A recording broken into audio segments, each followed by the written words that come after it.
Um abraço aí pro Anthony. Cadu tá esperando o mercado abrir para ir atrás de alguém ou tá trabalhando na calada? Eis a dúvida. Cara, eu acho que o melhor caminho sempre é trabalhar na calada. E eu acho que o Cadu tem experiência suficiente para poder saber disso, né? Quantas e quantas contratações o Bahia fez que a gente nem soube, né? A gente nem ficou sabendo das especulações nem nada. Simplesmente aconteceram, né?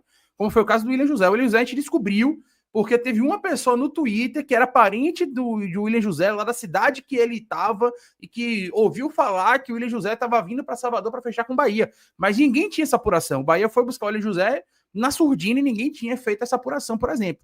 Né? Até que aí sim a situação foi se desenrolando até a chegada do William José. Santiago Ramos Mingo, a mesma coisa. Do nada o Bahia, né, apareceu a notícia do Ramos Mingo, mas o Bahia já estava praticamente fechado com ele, né? Surgiu já quando o Bahia já estava em reta final de negociação. Então, eu acho que o Bahia tem feito um trabalho na surdina, né, em off, e tem feito um trabalho, na minha opinião, satisfatório, tá? Então, agora é aguardar aí, claro, cobrar sempre, né? É necessário cobrar as necessidades que a gente tem hoje, né? Cobrar a Pulga, a dependência que a gente precisa de um jogador para poder substituir o Pulga quando ele cansa ou quando ele não vai bem, precisa de um zagueiro no meu modo de ver também, né? Um atacante, um zagueiro e o goleiro, né? Então a gente tem aí pelo menos 3 lacunas que precisam ser cobradas, a gente precisa pressionar para que o Bahia faça essas contratações, né? Para a gente levar o nosso nível de elenco o quanto antes, até para essa segunda metade do ano que vai ser bastante puxada, mas eu acho que a gente... É porque as pessoas, elas têm dificuldade, né? Assim, se você elogia, a pessoa automaticamente entende que você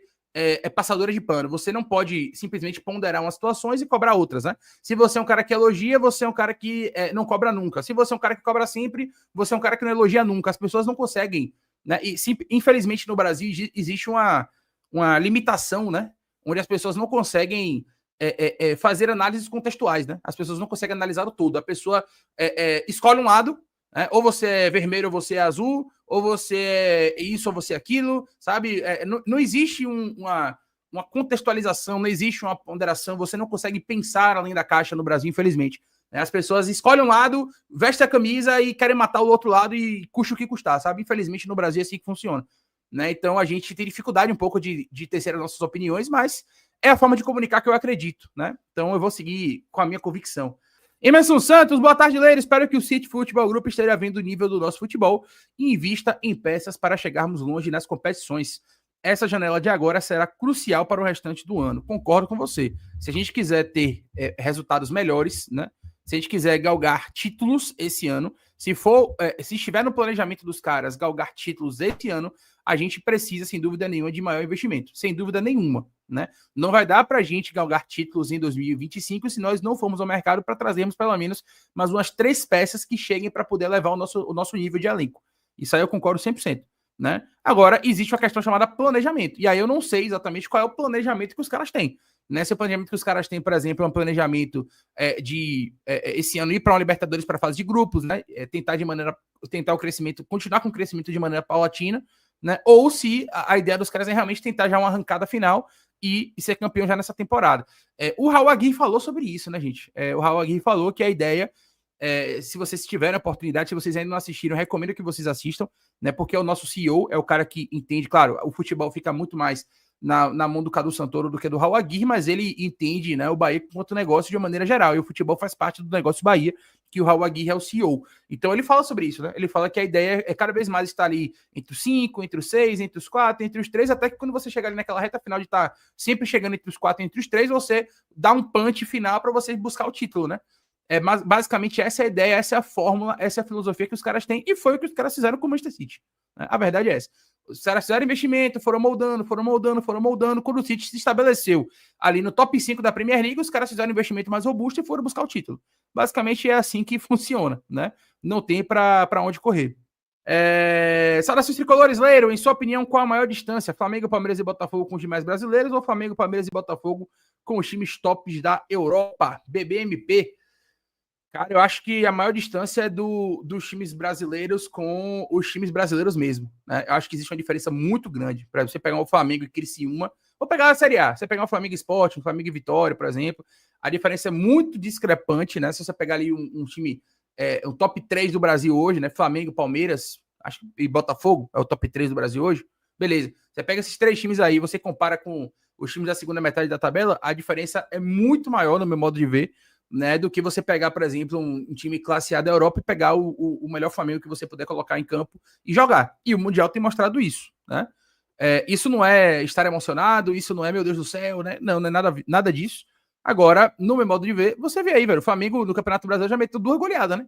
5-0 no Fortaleza, 5-0 no Juventude, né? Então, é assim que funciona, velho. No Brasil é assim que funciona, né?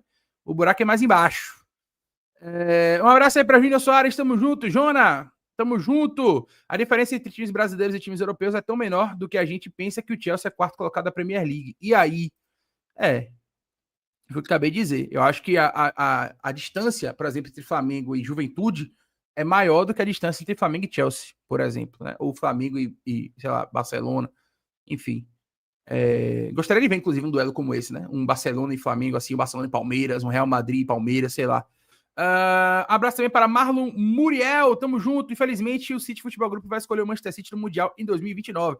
Cara, eu acho que isso é um ponto de debate interessante, mas eu acredito que daqui até lá isso vai ser resolvido, né? O Girona, por exemplo, jogou a Champions League, né?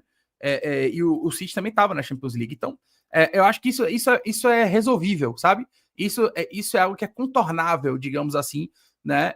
Pelo grupo, né? Não acho que o Bahia deixaria de disputar o Mundial se classificasse porque o Manchester City estaria lá, né? E outra, qual é o risco?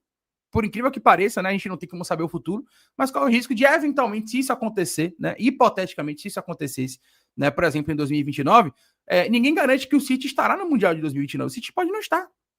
O City pode não estar. Existem clubes grandes europeus que não estão no Mundial. O Manchester United não está no Mundial. O Liverpool não está no Mundial. Né? Então, assim, existem clubes grandes na Inglaterra que não estão no Mundial. O Barcelona não está no Mundial, né, na Copa do Mundo. Então, assim, não é nenhuma garantia que em 2029 o City estará, né? E, claro, nesse cenário teriam que os dois classificar e tal, e aí a gente teria que ver como é que ia acontecer. Mas a gente não sabe o que é que vai acontecer, a gente não sabe o que vai ser o dia de amanhã. Então, é um sofrimento que não precisa a gente passar agora, né? Vamos sofrer com isso lá em 2029 se o Bahia conseguir chegar lá, né? JP, Lery, você acha que o fato dos brasileiros estarem dando esse baile nos europeus fará com que o pessoal do Grupo City veja ainda mais quão competitivo o nosso campeonato é? Não acho que necessariamente fará os caras verem isso, não. Os caras já estão aqui há 1 ano e meio, né, velho? 2 anos, na verdade, né? Os caras chegaram no Bahia em abril de 2023, maio. Os caras estão aqui há 2 anos, velho. Os caras já viram, né? Os caras já viram essa competitividade de perto, né? Os caras já. No primeiro ano aqui, os caras mandaram um monte de jogador emprestado, Arthur Salles e tudo mais, achando que ia ser suficiente para segurar a onda. E no final das contas, não foi suficiente, pô. Né? Então, acho que os caras não precisam ver o Mundial para poder ver como é que é. Os caras veem aqui no dia a dia, né? A competitividade está aqui no dia a dia, os caras estão vendo isso no dia a dia. Então, no meu modo de ver, eu acho que isso não vai mudar muita coisa, não, vai, sinceramente. Nerd, tamo junto, abraço para você, Linésio. Será que a Leico, todavia, não é tão qualificada para jogar no City, segundo o Grupo City? Obviamente não é. Ainda não chegou nesse nível, né? Por outro lado, né, a gente não tem, nesse momento, nenhum jogador saindo para o City. Obviamente, você falou um ponto interessante. Talvez esse elenco ainda não seja qualificado o suficiente para ter algum jogador que vá. Ou a base, por exemplo. A gente tem o Juan Paulo de 16 anos na base, o Del, por exemplo. São jogadores que eles talvez estejam avaliando em termos de base para levar eventualmente um dia para o City. Né? Já levaram jogadores para fazer teste lá. Né? O Roger Gabriel, por exemplo, fez um período de testes lá no Manchester City. Quando o Bahia vai fazer um treinamento lá, uma pré-temporada em Manchester, quando o Bahia vai fazer uma pré-temporada em Girona, vocês acham que os caras não estão observando esses garotos? É óbvio que eles estão observando esses garotos. Né? Então isso tudo faz parte do pacote. Agora, não existiram ainda movimentações que nos levem a crer que o Bahia é um time que esquenta jogadores pro City. Não é. Lute chegou aqui, tá sendo criticado, contestado, chegou aqui por 60 milhões e tá aqui. Né? Não foi emprestado, não saiu, não ficou aqui 6 meses e foi embora, né? Enfim. Então, vamos aguardar. Vamos ver se em algum momento esse movimento vai acontecer. Acho que pode acontecer, né? Acho que é uma coisa até normal de acontecer se chegar aqui o jogador se destacar de maneira muito absurda em uma temporada, 2. Ele pode realmente ir para um Manchester City da vida, ele pode ir para um outro clube do grupo, né? Normal, para a Europa. Mas ainda é um movimento que não aconteceu, né? Então, acho que não tem por que a gente ficar alimentando, né, esse debate de o Bahia está esquentando o jogador para o City. Não existe material palpável para a gente debater isso ainda, sabe? Torcedor da Vitória tá perdoado. Tem jornalista grande que fala isso. Ou eles não sabem o que é um satélite, ou não sabem o que é o City Futebol Group. Nem ouça esses caras. Tá aí a opinião do Toff Abreu. Abraço aí, Felipe Monteiro. Tamo junto.